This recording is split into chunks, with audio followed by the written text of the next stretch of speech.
नमस्कार, बहुत स्वागत। शुरुआत करेंगे महाकुंभ से जुड़ी खबर के साथ। उत्तर प्रदेश के प्रयागराज में महाकुंभ मेले में मंगलवार की देर रात भगदड़ जो मची उसमें 30 लोगों की जान चली गई है। पुलिस का कहना यह है कि अखाड़ा मार्ग पर भगदड़ भीड़ बढ़ने की वजह से हुई। भीड़ बढ़ने के चलते बैरिकेड टूटा। इस वजह से बैरिकेड के आसपास सोए हुए लोगों पर भीड़ चढ़ गई। क्या वाकई सिर्फ यही वजह है? देखिए।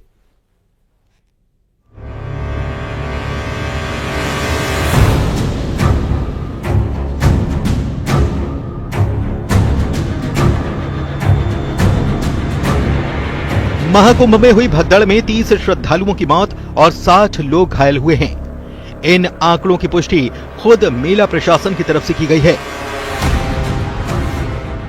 मंगलवार बुधवार की रात करीब 2 बजे महाकुंभ में भगदड़ मची थी। इसकी चपेट में कई श्रद्धालु आए। हादसे के तुरंत बाद कई एम्बुलेंस मौके पर पहुंच गई थी। आनन फानन में घायलों को इलाज के लिए ले जाया गया और भीड़ के लोग बैरिकेड्स बांधकर दूसरी तरफ ब्रह्म मुहूर्त के स्नान का इंतजार कर रहे श्रद्धालुओं को कुचलना शुरू कर दिया।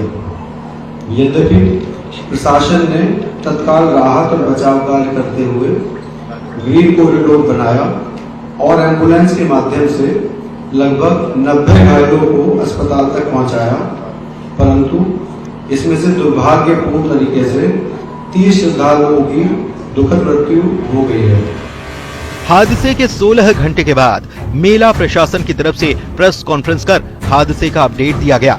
मृतकों की संख्या बताई गई, घायलों के इलाज की व्यवस्था की जानकारी दी गई। साथ ही ये भी बताया गया कि हादसा क्यों, कैसे और किस वजह से हुआ था।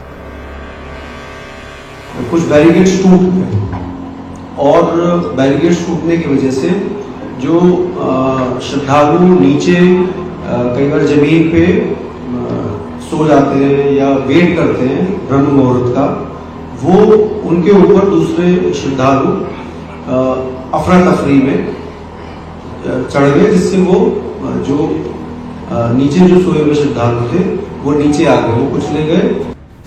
वहीं महाकुंभ में मची भगदड़ के बाद उत्तर प्रदेश के मुख्यमंत्री योगी आदित्यनाथ भावुक नजर आए और इस हादसे को उन्होंने बेहद दुर्भाग्यपूर्ण बताया। घटना दुखद है, मर्माहत करने वाला है।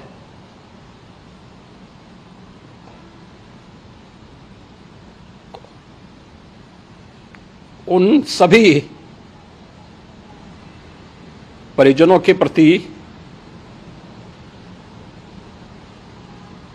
हमारी पूरी संवेदना है। संगम क्षेत्र में फिलहाल हालात सामान्य हो चुके हैं, लेकिन महाकुंभ में स्नान के लिए न सिर्फ श्रद्धालुओं की भारी भीड़ अब भी वहां मौजूद है, बल्कि श्रद्धालुओं के प्रयागराज पहुंचने का सिलसिला भी बदस्तूर जारी है। श्रद्धालुओं की भारी भीड़ को देखते हुए उत्तर प्रदेश की सीमाओं को 4 पहिया वाहनों के लिए बंद कर दिया गया है। ये तस्वीरें रीवा की हैं, जहां पर दूसरे प्रदेशों से आने वाले तीर्थ यात्रियों को रोका गया। रीवा जिले में बेला, मनगवा और चाक घाट में हजारों वाहनों को रोका गया, जिससे प्रयागराज में भीड़ को नियंत्रित किया जा सके। भीड़ नियंत्रित होने के बाद इन रोके गए वाहनों को छोड़ा जाएगा। रीवा में जिन जिन स्थानों पर श्रद्धालुओं के वाहनों को रोका गया, वहां उनके पानी, दवा और ठहरने की व्यवस्था प्रशासन की तरफ से की गई है। इस वक्त हम मौजूद हैं रीवा के चिराटा बाईपास में। हम आपको बता दें कि यहाँ जो दर्शनार्थी हैं और महाराष्ट्र से, तमिलनाडु से और कई जगह से जो है इस रूट से गुजरते हैं यूपी प्रयागराज के लिए, एक चेक पॉइंट बनाया गया है प्रशासन के द्वारा। हर जगह गाड़ियों को रोका जा रहा है क्योंकि भीड़ इतनी ज्यादा है कि वहां इस गाड़ियों को कंट्रोल करना मुश्किल पड़ रहा है। हमारे साथ आप चारों साइड आप देख पा रहे हैं तस्वीरों के माध्यम से, चारों साइड पूरे यात्री हैं जो कि लगभग 3 से 4 घंटे हो गए हैं। पूरे यात्री जो है यहीं रुके हुए हैं और सब दूर दूर से आए हैं, सब मौनी अमावस्या की वजह से। महाकुंभ में दुखद हादसे के बाद फिलहाल वहां से सुकून देने वाली तस्वीरें आ रही हैं, क्योंकि आस्था के इस सबसे बड़े विशाल समागम में श्रद्धालुओं के साथ साथ संत समाज भी मौनी अमावस्या पर आस्था की डुबकियां लगाता नजर आया और शाम 6 बजे तक करीब 7 करोड़ श्रद्धालु स्नान कर चुके थे। Bureau report, news 18।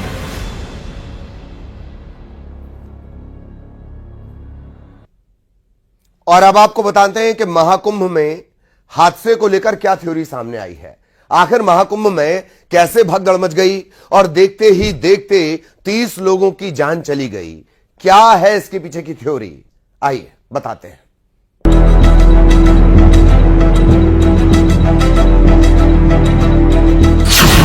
महाकुंभ क्षेत्र में क्या हुआ,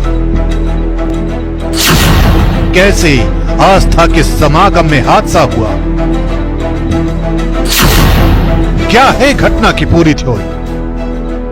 इन सवालों का जवाब तलाशने से पहले उस अद्भुत मौनी अमावस्या की ये तस्वीरें देखिए, जिसकी धार्मिक और आध्यात्मिक मान्यताओं ने करोड़ों श्रद्धालुओं को प्रयाग नगरी तक पहुंचा दिया है।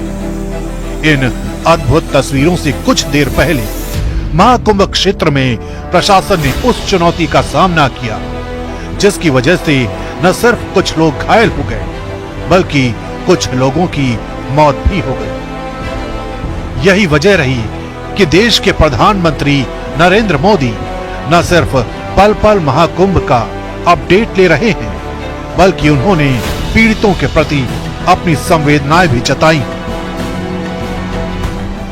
महाकुंभ में जो दुखद हादसा हुआ है, मैं प्रभावित परिवारों के प्रति संवेदना व्यक्त करता हूं और घायलों के जल्द स्वस्थ होने की कामना करता हूं।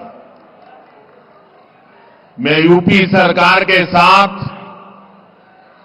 निरंतर संपर्क में हूं।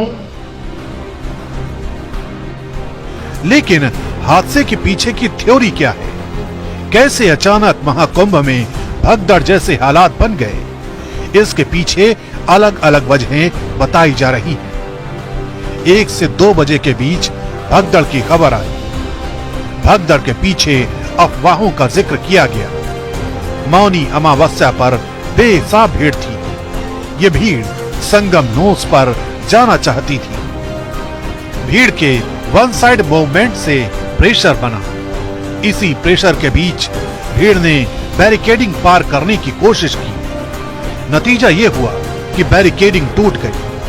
खबर ये भी आई कि चेंजिंग रूम का गेट गिरने से हादसा हुआ।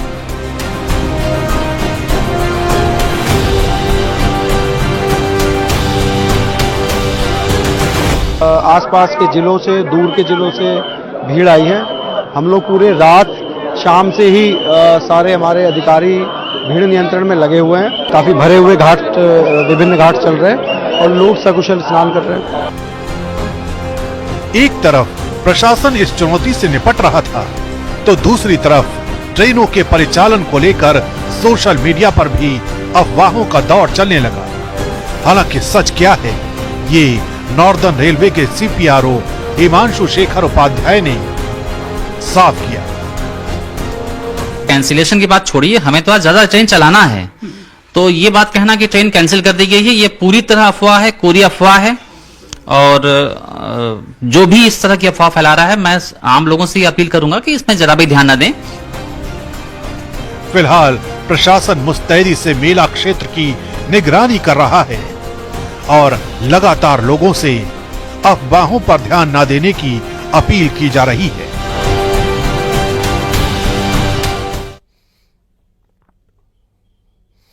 और अब दास्तान एक नाबालिग लड़की की।